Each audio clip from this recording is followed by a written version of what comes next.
So today I thought I would like to talk about ethics in Taoism, especially as they relate to um, this book I've written called The Hundred Remedies of the Tao. And what's a little bit unique about these precepts is that they are presented in a positive way, as solutions for problems we might come across in life versus, commandments from on high, thou shalt not this or that.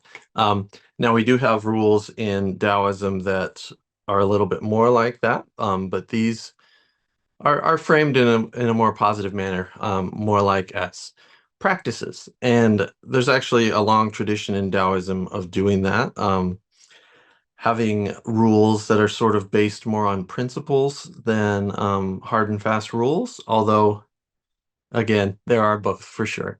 Um, so I thought what I would start with is giving kind of an overview of ethics and precepts in Taoism through its history, starting from the early days. Most people are familiar with the Daode Jing, and maybe the Zhuangzi. Those have kind of been the big texts that we've been most familiar with in the West. But of course, there's 2,000 years of history that's come after those texts. And that's often been kind of overlooked or ignored for some reason. And so today we'll be looking at those early texts as well as texts from the whole tradition of Taoism and how they fit together and form kind of the ethical teachings and practices of Taoism. So yeah, we'll just I guess I could give you a little information about myself as well. Let's see. My name's Gregory Ripley. There, it's always a good place to start. Um, I live in Minnesota. I've kind of had a long, winding history with Taoism. I first came across Taoist teachings probably when I was, I'd say, 19 or 20, something like that. Like a lot of people, my first exposure was probably reading the Daode Jing. And once I kind of got exposed to Eastern philosophy and religion, I kind of just dove in. It felt like home to me. So yeah, once I kind of got that initial exposure, that was kind of where my interests went. From then on out, I majored in Asian studies in college, focused on China, and so studied all the religious studies classes I could take that had to do with that area of concentration, and language, history, what have you. So that's kind of where I began with this, and then later on went on to study acupuncture, and have had I suppose I started practicing Tai Chi Chuan in college as well. So that's been an ongoing thing for a couple decades now. Um, what else? I guess that's probably a good place to start. Oh, I suppose after that, there's more to this story, apparently. After that, I when I was in college, when I was younger, as many of you have probably experienced, there weren't really places to study Taoism or learn about Taoism other than taking college classes, which is not really quite the same thing as being a part of a tradition. You can certainly learn a lot about it, but it's not quite the same as being within the tradition. So, yeah, so for many years I studied with Buddhist teachers, and that was partly because that was available, whereas Taoist teachings weren't really readily available, other than lots of people who were interested in related arts like Chinese medicine, Tai Chi and Qigong, things like this, who would sprinkle in, some Taoist teachings here and there, but often it was kind of, as Westerners without a lot of connection to the tradition, we were often finding ourselves kind of making things up as we went along. filling in gaps in our knowledge with just kind of what seemed like it made sense to us, um, as opposed to being able to study with teachers who were coming from the Taoist tradition and teaching in a more traditional way. And so later on, more recently, that has begun to be a more readily available to people in the West. And so, yeah, when I had the opportunity to study with a Taoist teacher, I jumped on in, and that was let's see, probably would have been close to 10 years ago now. Um, I did a kind of a seminary type program with my teacher initially. That was 3 years, and then that ended in an ordination. And then I've continued to study. Since then, of course, my first teacher has unfortunately passed away about a year ago. But I've continued to study with other teachers as well. Um, yeah, so there's a little about me, maybe more than you ever wanted to know, but there we are. So, um, yeah, so I've written this book, The Hundred Remedies of the Tao, and I really wanted to write the book as a way of exposing people to more of the Taoist ethical teachings and expose them to a text they probably hadn't heard of, wouldn't have heard of. I think the core of the text has been translated maybe just once or twice before. Um, and so I did a new translation as well as wrote a lot of commentary. Most of the book is actually commentary. The Hundred Remedies themselves are very brief. They're each, one sentence basically. And so the commentaries really seek to kind of elucidate them, ground them in the larger Taoist tradition. And I often use them as jumping off points to explain, yeah, a lot of the concepts, core principles of Taoism, tie it back into the Daode Jing, of course, but also tie the remedies into all kinds of developments that happened later in the Taoist tradition and on up to the present, with current practice. Um, so I suppose with that, let's get started before I get too long-winded there. So the core of Taoist ethics, I think, really um, this is really a good place to start, I think. A lot of people are probably familiar with chapter 67 of the Daode Jing that mentions the three treasures. It's often called the three treasures of Lao Tzu. Lao Tzu, of course, was the legendary author of the Daode Jing. It's probably more likely that the Daode Jing was a collection of sayings um, that were, put together and passed down. So instead of thinking of the old master, we might think of the old masters in the plural, because we really have no way of knowing. But the legendary author, anyway, is Lao Tzu, and it's easier to talk of one author often, and so we'll start with that. So we have Lao Tzu here on his water buffalo. The story goes that he was fed up with life and ready to move on. Had become disenchanted with his ruler, and so he left the kingdom, headed west. And the story goes that the pass keeper stopped him and said, "Hey, before you take off into the wilds, why don't you leave us with some of your wisdom?" And so the story goes that he sat down and wrote the Tao Te Ching to leave with Yin Shi, the pass keeper. Um, and if you're familiar at all with the book, you realize that it really doesn't seem like one person sat down and wrote it. And of course, we know that it evolved and developed over time. So, but anyway, there's a passage in chapter 67 that talks about the three treasures that the author holds dear. And so those three treasures kind of form the cornerstone of Taoist ethics. So we have compassion, the first one. The second one Jian is often translated as simplicity or moderation. It also has connotations of frugality, so that's usually the way I translate it. And the last one is basically humility, or we might say yielding or withdrawing. So in the text, it actually is stated as not daring to be first in the world. And so, um, yeah, usually it's thought of as humility.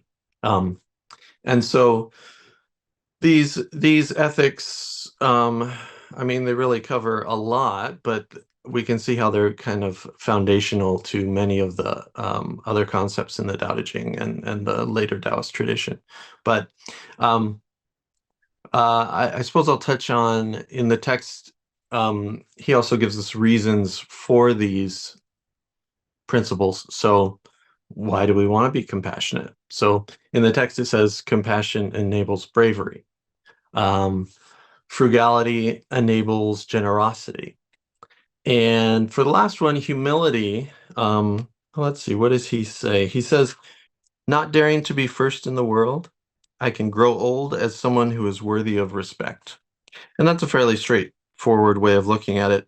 There's a few words in the passage that can be thought of a little bit differently. Um, so one of the words in there is chi, or chung chi. So chung chi means to be a person, become a person worthy of respect. Um, but we can also think of qi as something a little bit different. In other places in the Tao Te Ching, this word qi is used to refer to sacred vessels. Um, so, for instance, in Taoist ritual, things that like ritual instruments, things like that are often called fa qi. So, sort of sacred tools, sacred instruments. And so we could also think of this passage perhaps as saying something like, not daring to be first in the world, I can long serve as a sacred vessel. A little bit different connotation there. Um, and so elsewhere in the Tao Te Ching, we have passages like, the world is a sacred vessel, it cannot be controlled. And so when we see ourselves in the world as sacred vessels, we tend to treat them with more reverence, more respect, whether it's, animals, humans, or the entire world. So I kind of like that little twist there. Um, all right, so beginning with the Tao Te Ching, the next development that really happens with Taoist ethics is in the early part of the second century here. There's a group called the Celestial Masters that begins. There was a teacher named Zhang Daoling. This is an image of him here. He may or may not have actually ridden a tiger, but it's a nice image. Um, so Zhang Daoling started a community. He had a vision of Lao Tzu as a deified Lao Tzu, who later was called Taishang Laojun, like the highest Lord Lao, something like that. And so he had this vision, and founded a religious community based upon that. And so a text developed out of that community. Um, and this is it here, of course. It's come to be usually referred to as the Nine Practices, although the original text calls it the Daode Jing. So those would be the precepts. The Jie is the precepts from the Tao Te Ching, the revered scripture, Zunjing of the Tao Te Ching. And so if you're familiar at all with the Tao Te Ching, you can see these principles are fairly common and readily available in the Tao Te Ching. Wu-wei, of course, is one of the few Taoist ideas that is pretty well known these days. People talk about wu-wei and the flow state, things like this. There's all the great stories in the Zhuangzi that tell about all these different masters of different skills and how you know they've perfected their craft and they're able to use their skills without any sort of volition or thought on their part, and it just comes naturally to them. And these are sort of examples of wu-wei in action. So wu-wei literally means non-action or not acting, and there's a side to wu-wei which does mean not acting, not doing anything. Often in life we are quick to want to do something.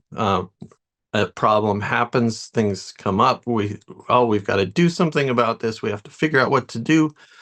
Well, often the best course of action is to do nothing. And so sometimes if you just wait, do nothing for a while, a lot of problems in life can take care of themselves.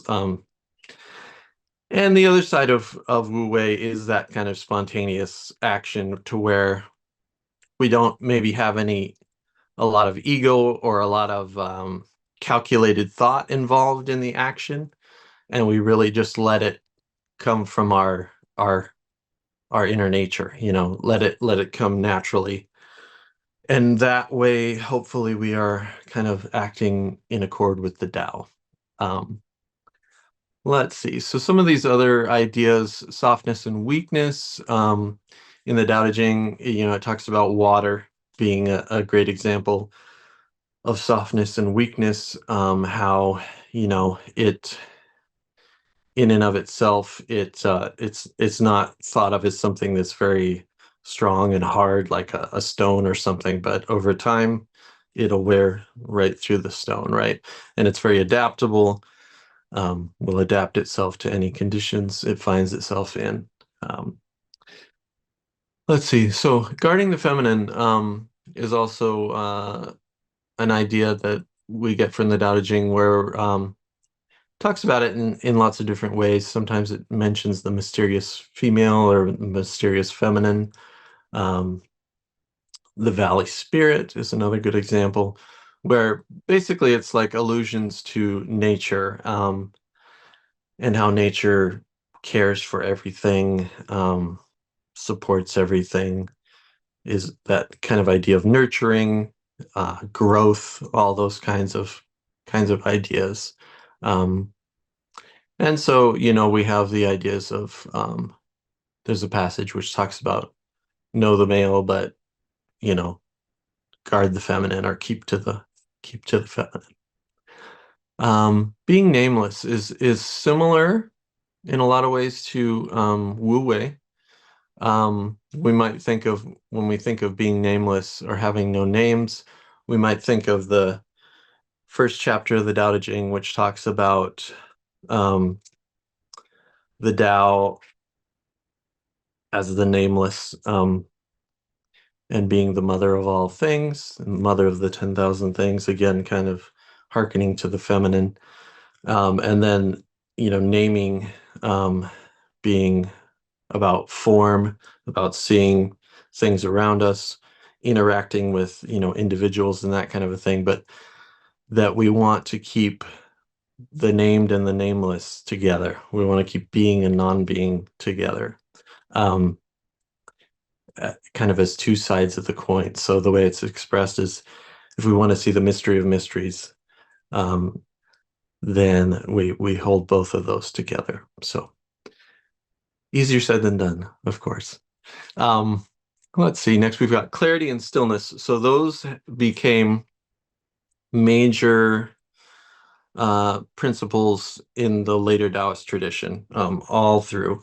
There's a text that most Taoists recite daily, especially if they are in temples or monasteries. It's the Qing Jing Jing, the scripture of clarity and stillness.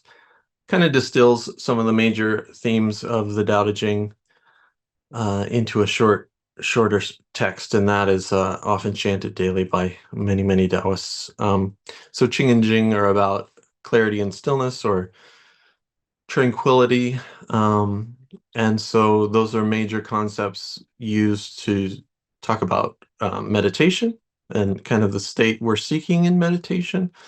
And they can also be used to refer to the Tao itself, that the Tao is, um, clear and still, basically. Or when we become clear and still, maybe that we are approaching the Tao or approaching realizing our connection with the Tao, something like that.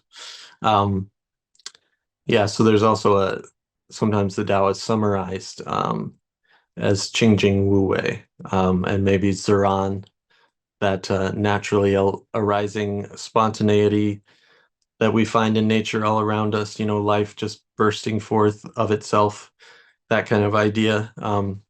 Often those three terms are used to describe the Tao. Um, Jushan is an interesting idea. It's about that, again, it's about that being adept or being skilled, kind of a virtuosity, we might say, like we were talking about with wu-wei, those stories from the Zhuangzi where this great skill is demonstrated. Um, we could think of like Butcher Ding is one of the famous ones.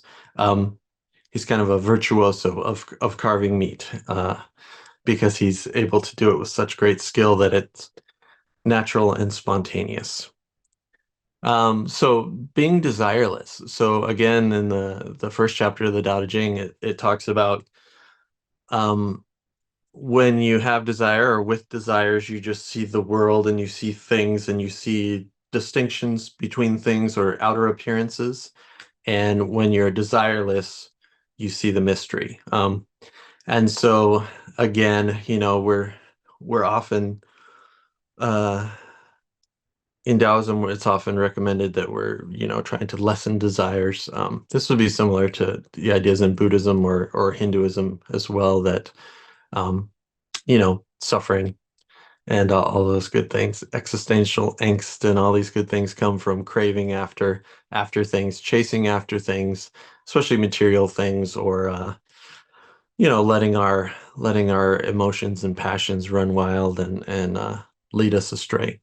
Um, So on that same note, knowing how to stop and be content, kind of goes hand in hand with being desireless, right? So even if we have natural, healthy, normal level of desires, knowing when enough is always good, right? So, how much money is enough or too much? How many possessions is enough or too much? How much success is too much? And so we'll come back to that idea, talking about how Taoism views ecology. This is a concept that we'll come back to there. Um, and then the last one, yielding and withdrawing. This kind of harkens back to the, idea of not daring to be first in the world. So, um, you know, in modern society, we're often told to kind of push, push, push and achieve and struggle and, you know, keep on pushing. But pushing isn't always the best answer. So kind of as an antidote to that, I kind of have the feeling it in those days of the Tao Te Ching that they maybe had some similar sort of go-getters who were always striving and pushing and trying to get ahead. And perhaps as an antidote to that, we have this recommendation of yielding and withdrawing. We can actually use these ideas of Tui and Rong. Tui often also can refer to pushing. So we might have the idea of pushing and yielding. So learning to act in accord with changing circumstances, and what in Taoism we would talk about the cycles of yin and yang, right? Everything is constantly changing, and if we can be adaptable and flow along with those changing circumstances, there may be times when we it's appropriate to push ahead, right? Circumstances are such that that is the right course of action at that time, and then we may come up against a lot of obstacles that are not going to move by us pushing harder on them. We may have to adapt, back up, take a step back, perhaps go around or change course or just wait. Again, with wu-wei, it may be the time that we need to step back, reevaluate things, see where we are, and then wait for circumstances to change. All right, so what do we have next? Um, yeah, so we're getting closer here into the time of the Hundred Remedies of the Tao. Um, it comes from a larger group of collection and another group of principles or precepts, which is in the same collection as the Hundred Remedies. It's this one here. It's called The Statutes of Emptiness, Non-Being, Good and Evil. And in the book, I call those the 13 principles just for a nice shorthand. But we can see that they're fairly similar to the 9 practices. We have some of the same exact terms: clarity and stillness, um, non-being, similar to wu-wei, but just the non-being part without the action. Softness and weakness again, and we have humility there as well. And a kind of a twist on frugality. The text actually explains each of these terms, and so in the book, I initially translated that term as frugality as well, but we could also call it conservation in the sense of conserving our energy, um, and our life or whatnot, our attention, those kinds of things. Um, but yeah, we can see these fairly similar list here. And these, I also included these in the book as well because I thought they kind of were a nice summary, of um, a lot of the major themes that are found in the Hundred Remedies. Um, there aren't 100 completely different ideas. Several of them come at the same kind of principles from different angles, different situations where you're basically looking at the same kind of idea. Um, but it's nice in that respect because gives you a lot of different angles to look at things from. All right. So, all right, next we come to the Hundred Remedies themselves. So, the quote at the top there is is a quote from the introduction to the remedies. Um, and yeah, it's kind of a nice summary as well, isn't it? So, be gentle and yielding and reduce your desires. Be generous, harmonious, respectful, and humble, taking the remedies of the Tao and virtue. So again, we see how it kind of ties right back to the major ideas of the Daode Jing, the Tao and virtue, of course.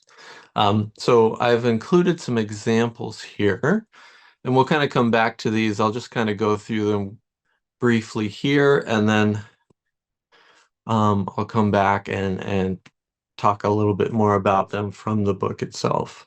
Um, but this gives you an idea, kind of a flavor of what they're basically looking at. So, venerating heaven and respecting earth is a remedy. Being serene, calm, and without desires is a remedy. Again, we see kind of those themes of Qing Jing, and Wu Yu is without desire. Being benevolent, forgiving, modest, and yielding is a remedy. Honest, incorruptible, loyal, and trustworthy is a remedy. Being supple in will and flexible in nature is a remedy. Practicing generosity with a harmonious mind is a remedy. And again, we see how some of these are very similar, benevolence, generosity, similar, not exactly the same. Again, compassion, to be compassionate and sympathetic, loving and tender is a remedy. Having a tranquil heart and a composed mind is a remedy. Suppressing bias and remaining impartial is a remedy. And I'm not making any statements about anybody here. To educate and enlighten the ignorant and dim is a remedy. Um, the those were actually the sort of the kindest, most neutral words I could come up with for those two terms. But anyway, you get the idea. Um, and actually, that one, yeah, it's about it's about transformation. Why are we on a spiritual path in the first place? It's usually to transform our lives in some way, and then perhaps to transform the world around us, hopefully. But I think most of us would agree, we really have to start with ourselves. All right, so this is a nice summary. This comes a little bit later in the Taoist tradition. Um, there was a later school called Quanzhen that began, getting close to about 1,000 years ago or so. And one of the earliest teachers from that tradition was Ma Danyang, and he had his summary of Taoist practice in 12 characters here. So these six kind of principles that he used to summarize the Taoist path. So again, we have clarity and stillness and wu-wei right there at the beginning. Xiao Yao is a concept that originally comes from the Zhuangzi, and the idea is to be live a life that is kind of carefree. It's often called like carefree wandering, xiao yao yo, but it's also kind of about having a state of mind that is carefree. So whatever happens in life, we can kind of roll with the punches, and we don't get so caught up in every little thing that we get all stressed out and angry and upset and all these good things. So and then we have similar ideas. These other ones, self-dependence, being undefiled, and being unattached, kind of are all kind of synergistic. So if we are more self-reliant and independent, we will be, undefiled, or that term we can also think of as being like stained or something like that, right? Or dyed, like dyed cloth. And so, we won't take on the colors of the world or things that we don't want to, that we don't choose to ourselves. And being unattached is kind of the flip side of that. Um, if we're not super attached to ideas, possessions, what happens in life, getting things we don't want or not getting things we do want, if we can kind of take life as it comes and be a little bit unbothered, in a good way, of course, in a positive way, then we'll have a more smoothly flowing life, and we'll just feel like things are things are easier. We may have problems, but we won't have problems with our problems, so to speak. All right, um, so now I'm going to move on to, these are kind of, we'll get into some of the more sort of traditional idea of precepts here that are more like rules to follow. And this set of precepts dates back probably to the Tang Dynasty, so maybe the 7th or 8th century, something like that. And it is still used today. So when people first convert to Taoism, what we sometimes think of as taking refuge, similar to you would in Buddhism. In Buddhism, they have the idea of taking refuge in the three jewels, they usually say. In Taoism, we tend to talk about the three treasures, hearkening back to the three treasures from the Daode Jing. But in this case, we have a different set of three treasures that was perhaps kind of mimicking the form of Buddhism in a way, but a little bit different. So the first treasure would be the Tao, of course. And then we have the scriptures, the teachings of the Tao, and then we have the teachers. So in Buddhism, you have Buddha, Dharma, and Sangha, the Buddha, the teachings, and the community. So this is a similar idea that we find in Taoism. And so initially, this set of precepts was part of a ritual that was used to help those who had already passed away, um, kind of with their spiritual evolution or their transmigration, we might say. Um, uh, Reincarnation, in the sense of how it's used in Hinduism and Buddhism, really wasn't part of Chinese thought before Buddhism was introduced, but it was kind of fairly readily accepted into Chinese thought, and so it came to influence Taoist ideas quite a bit. And so the idea with this one was that people who had already passed on, we could include them in a ritual and a ceremony, and this would help them um, with their spiritual evolution, even though they may not have had a chance to practice anything in their lifetime. Um, and you know, if they were stuck in some underworld or a hell realm or something like that, this would free them from that state, and yeah, they could move on from there.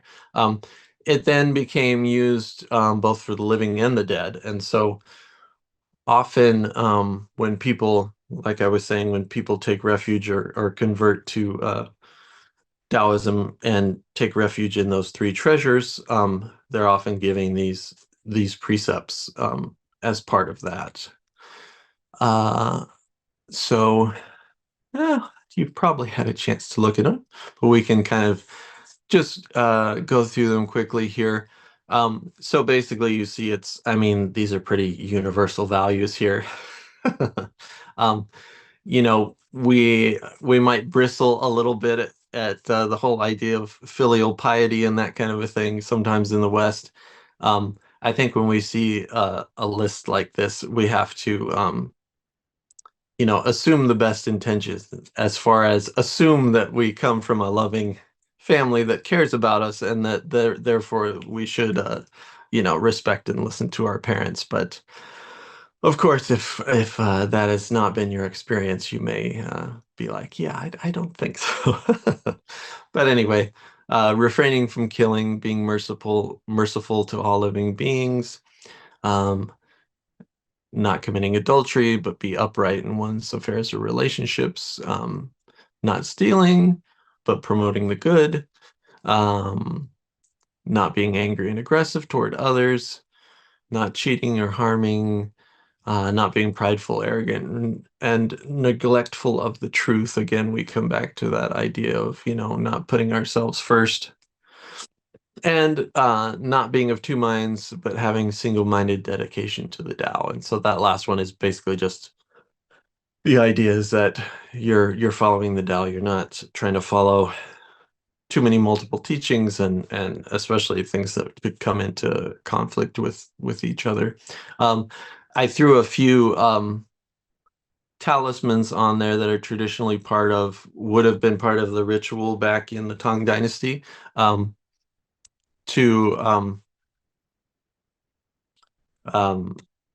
be burnt along in a ritual, along with as part of the ritual. And one is for long life and longevity, and one is to relieve suffering. So the one on the left side of the screen, yes, make sure I'm not backwards here. At the left side of your screen, that's the relieving suffering talisman, and the other one you can see is Chang Sheng, long life or longevity. So, all right. So then these precepts, modern Taoism, there's kind of two main big distinctions. You have Quanzhen, and it's usually Quanzhen Longmen, it's the lineage. And the other major division is often called Zhengyi. And so it's kind of the distinction is usually the simplest way to look at it is kind of monastic versus non-monastic, but the reality is much more complicated than that, of course. So Quanzhen Longmen is mainly a monastic lineage, but not all people who belong to it are monastics. That might be the easiest way to put it. And Zhengyi is kind of like a catch-all for a lot of the older traditions that Like in the beginning, we talked about the celestial masters, the Tianshi. That's one of the oldest. That's a major part of Zhengyi. And there are many other smaller lineages that kind of just fell into that categorization. And so in some ways that categorization is coming down from the Chinese government and the Bureau of Religious Affairs and that kind of a thing, right? As a way to kind of categorize all the Taoists and keep track of all the Taoists. So Zhengyi tends to be more non-monastic. And so it may be priests who have a lineage that has been passed down through the family, father to son, that sort of a thing. It could be generations and generations old. They tend to, maybe live a regular householder kind of life, have families with kids and day jobs and all that kind of good stuff. Um, and but typically it would be part of the community as far as performing rituals for people, um, whether it's during, festivals or different events on the calendar or personal rituals for particular individuals, that kind of thing. And then Quanzhen, um, yeah, like I was saying, tends to be more monastic and so, but not always. And so these precepts, the 10 precepts of initial perfection, they come from Quanzhen Longmen, but they also are very similar to older groupings of 10 precepts, which, could go back to the Tang Dynasty or earlier. And these ones are kind of interesting because you have kind of the first part is kind of the thou shalt not or do not do this.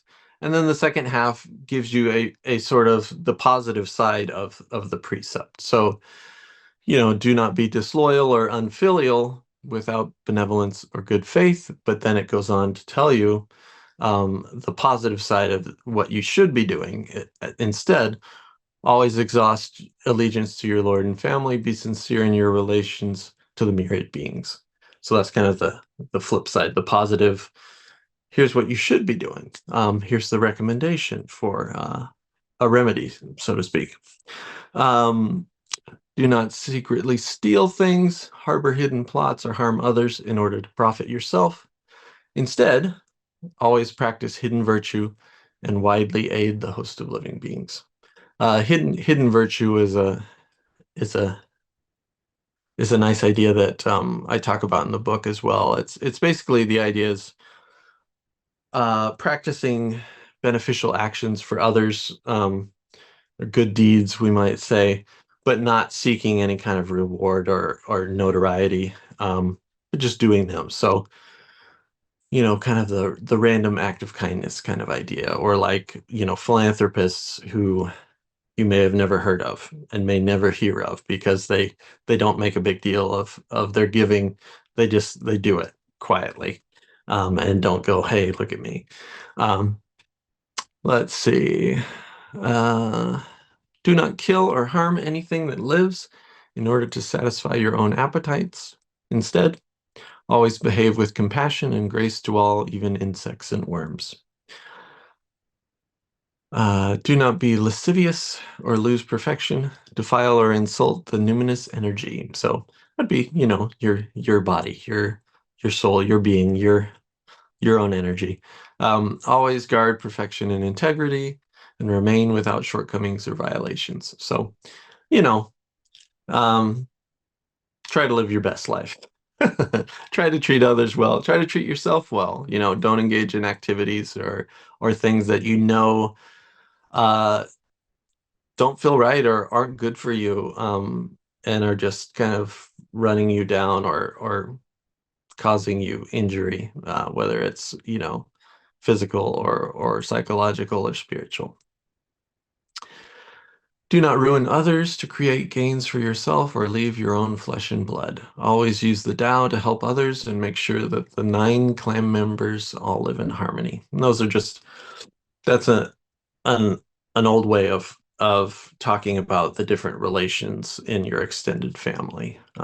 Yeah, so try to keep those relationships harmonious. We'll run through the second five here. Do not slander or defame the wise and good or exhibit your skill to elevate yourself. Praise the beauty and goodness of others and never be contentious about your own merit and ability. Yeah, so, those are pretty straightforward. Do not drink wine beyond measure or eat meat in violation of the prohibitions. Again, these are from a more monastic tradition. So, wine or alcohol in general is really only okay as a medicinal substance, and so that's why beyond measure. Of course, as lay people, we might take that a little bit differently and think, do not try to get wasted and drunk or lose your lose your awareness, lose your presence, lose your mindfulness of your actions and what you're doing. Um, Yeah, and so eating meat, generally in a monastic context, they follow a vegetarian or even vegan diet and don't eat meat. But in on the flip side, in Zhengyi, they tend to um,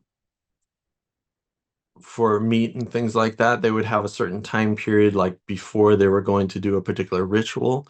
It might be a month or something, or several months, where they would not drink or eat anything that was prohibited in preparation for that, but maybe in their daily lives they might partake.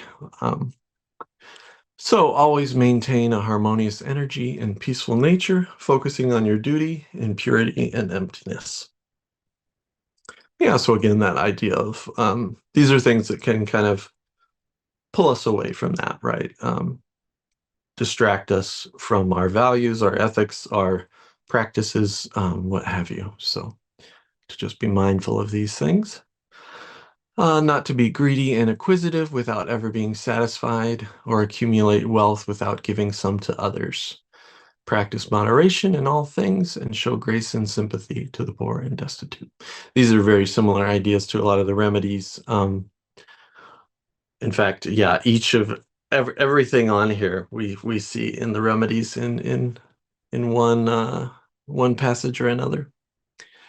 Do not have any relations or exchange with the unwise or live among the mixed and defiled. So who are the mixed and defiled?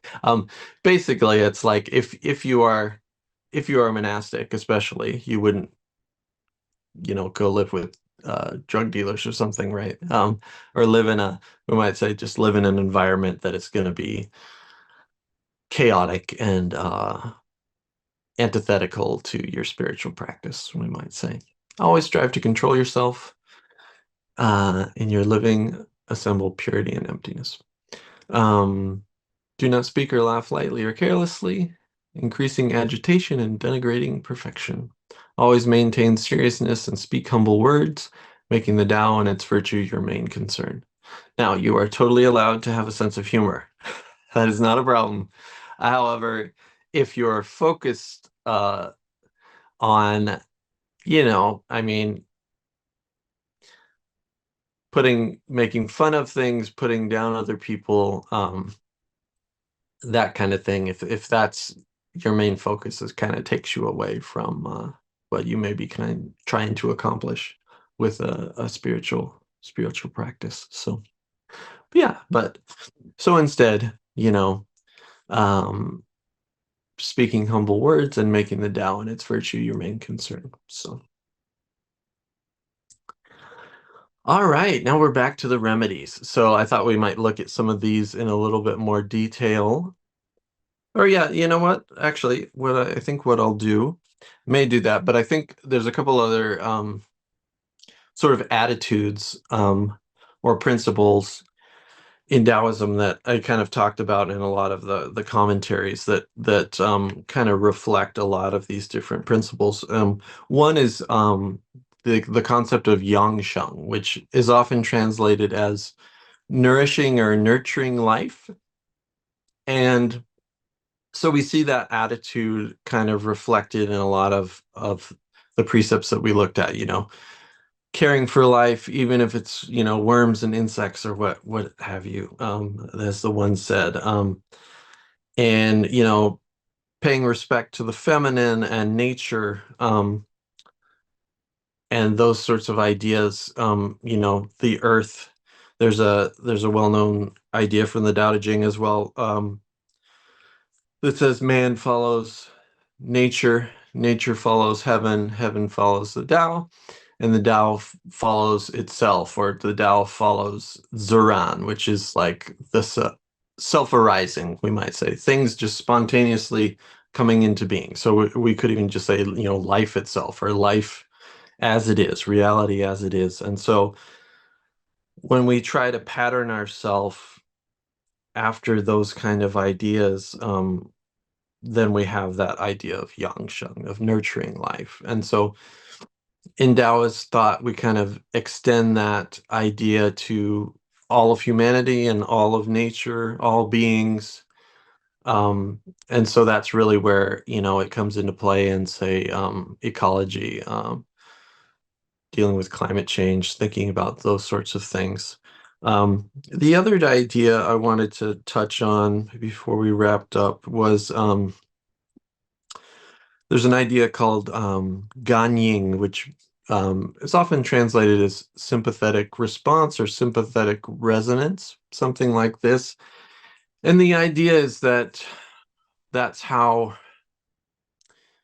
the universe, the Tao, what have you, works. And so the ideal of the sage, especially in the Daode Jing, um, is that he the sage, or an enlightened being, we might say, from the Taoist point of view, just responds to life and circumstances appropriately, always harmoniously, always in an ideal way. So we don't really, well, we don't want to have a lot of preconceived ideas about the way things should be and whatnot.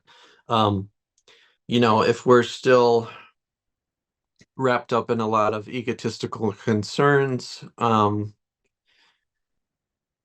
then the way we respond to the world is going to be very different. If we've learned to get in touch with kind of our inner nature, and kind of can align that nature with the Tao, or with life itself, the universe, we're going to respond more appropriately, right?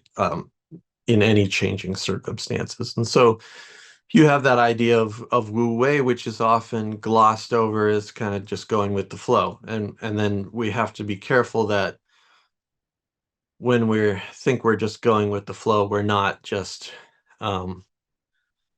doing it in a very kind of egoic, deluded sort of a way, which is, often the case, as you may have come across in your own lives. My guess is that you've met someone who's like, "Hey, man, I'm just doing my thing, just going with the flow," and of course, they're totally not.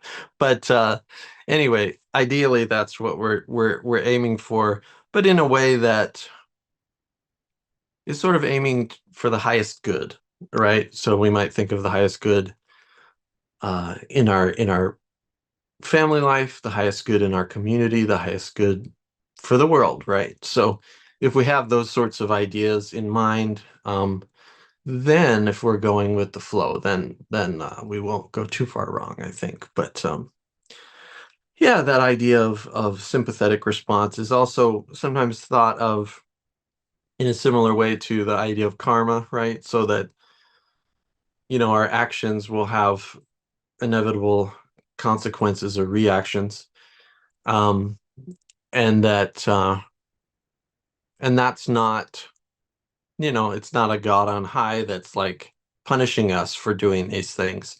But that's just the inevitable response, or that's what happens. That's the relationship between action and consequence. So we can kind of think of it in those terms as well. But I like to focus on how we respond to the world as individuals, and how we hope to resonate with things, and hopefully stay aligned with the Tao, that kind of idea. Um, yeah, I don't know. That might be a good place to wrap up. Maybe the one last thing I'll throw in is we can get back to those 13 principles. One moment. Here we go. Yeah, so these give you an idea of how they're sort of defined in the text. So the first one was emptiness we had. So to abandon appearance and forget the body in repose as if dead is called emptiness. So we might think of that one, especially in terms of meditation, right? That's but also in our daily lives, abandoning appearances. So trying to look at life on a deeper level, not be caught up in superficial things, right? So um, the second one, non-being, to diminish the heart mind and give up intention, abandon all pretense and get rid of desires is called non-being. So again, we have the idea of giving up desires, abandoning pretense, trying to live a more authentic life, true to ourselves, and true to the nature of the world or of Tao. Um, clarity. This one's kind of interesting. Clarity and stillness are usually paired. This text actually gives them each a separate definition. So, to concentrate essence and collect spirit, never working for the accumulation of things, is called clarity. So, you know, yeah, that clarity about what's truly important in life, right? The accumulation of things is not it, for sure. For stillness, to return spirit and absorb chi, remaining at peace without moving is called stillness. So this again maybe best harkens back to meditation. Remaining still and at peace, and letting spirit and chi return.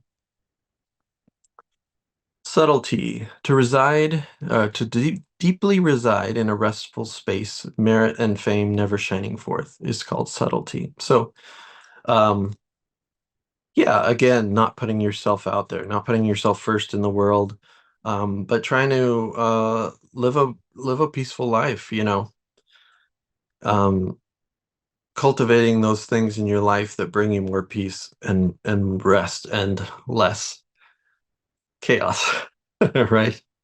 Uh, the next one, solitude, literally is to leave one's wife and separate from one's children, wandering alone in the Tao. It's called solitude. In the book, I talk about this a little bit. That, of course, if we're a monastic or if we're a hermit, of course, that's what we're going to aim for, wandering alone in the mountains. But we might also think of those in terms of unattached and undefiled, like as we spoke of before. So if we are householders, and we live a life with family and children and spouses and all that good stuff, you know, uh, not necessarily having to abandon them, but trying to remain with a healthy level of attachment, let's say, right? So that we're not, we can keep our peace. We can stay aligned with our values. We can take care of people, but not being so attached to others that it really throws us off. Not having kind of a, I suppose we could compare it to codependency and those sorts of ideas, right? Of a healthy relationship, right? Um, Softness, a little bit different or a little bit more specific idea here. To breathe in and out in perfect harmony, smooth and even, fine and subtle is called softness. So again, this especially harkens back to meditation practice, right? That usually in Taoist meditation, we aim for having a very soft, fine, relaxed, natural breathing. Um, there are some kind of methods that are closer to all the breath work kind of things that people do these days, but in general, Taoist meditation aims for more naturalness. Yeah. For weakness, to ease up on appearance and let go of the body, in close accordance with the 100 affairs is called weakness. So again, easing up on appearance, not being so attached to superficial things, but humility. To hate evil and honor inner glory, at peace in poverty and happy in shame. So yeah, just appreciating our lives, appreciating what we have, not being caught up in what we might call evil or, scheming, bad, harmful behavior, just to try to get ahead in the world, you know. Diminishing, to avoid high status and escape fullness, having rough clothing and sparse food is called diminishing. Kind of a similar idea, not worrying about those superficial things or trying to get ahead, uh, you know, chasing the rat race, that kind of thing. Timeliness, to strive and create in accordance with yin and yang, going along with the changes and rejecting all deviations is called timeliness. We kind of touched on this idea before of following changing circumstances. And often acting at the right time is more important than pushing ahead when it's the wrong time, right? So harmony, to remain free from hunger and thirst, cold and heat, joy and anger, depression and elation, tardiness and haste is called harmony. So again, kind of yeah, not letting these things that happen to us in life kind of disturb our peace or take our harmony away from us, right? But being able to go along with whatever life throws at us and just take it as it comes. And the last one, frugality or conservation. To love seeing, hearing, speaking, and reflecting without wasting essence and spirit, yet harmonizing one's radiance and going along with the world is called frugality or conservation. So again, a similar idea, right? So a lot of these are just kind of shades of meaning on kind of the same themes. So all right, I think I will leave you with that. That might have been a lot to take in, a lot to cram in. Um, but I hope this has given you kind of a general idea of what Taoist ethics might be about and what they have to offer the world. Um, we could have talked a little bit more about climate change or ecology, some of those ideas. But I think most people when they think about Taoism, um, you know, see all the nature imagery and the ideas about following the natural world and that sort of thing, and they kind of get it there. So